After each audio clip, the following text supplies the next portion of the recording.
দক্ষিণ এশিয়ার সবুজ শ্যামল বাংলাদেশ এবং আফ্রিকা মহাদেশের প্রাচীন সভ্যতার দেশ মিশর দুটি ভিন্ন ভূগোল ও সংস্কৃতির দেশ। লোহিত সাগর ও নীল নদের তীরে অবস্থিত মিশরের রাজধানী কায়রো সহ বিভিন্ন শহরে বর্তমানে প্রায় 15,000 প্রবাসী বাংলাদেশির বসবাস।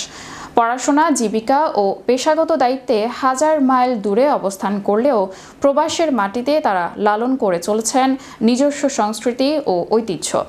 এই ধারাবাহিকতায় নববর্ষের আবহে নতুন স্বপ্ন, উদ্যম ও প্রত্যাশাকে ধারণ করে বিপুল উৎসাহ উদ্দীপনার মধ্য দিয়ে মিশরে অধ্যয়নরত বাংলাদেশি শিক্ষার্থী ও প্রবাসীদের অংশগ্রহণে অনুষ্ঠিত হয়েছে বর্ণাঢ্য বৈশাখী মেলা ও পিঠা উৎসব। ঐতিহ্যবাহী আল আজহার বিশ্ববিদ্যালয়ের আন্তর্জাতিক শিক্ষার্থীদের আবাসিক ছাত্রাবাসের স্টেডিয়ামে অনুষ্ঠিত এই উৎসবের প্রধান অতিথি হিসেবে উপস্থিত ছিলেন মিশরের নিযুক্ত বাংলাদেশের রাষ্ট্রদূত সামিনা নাজ।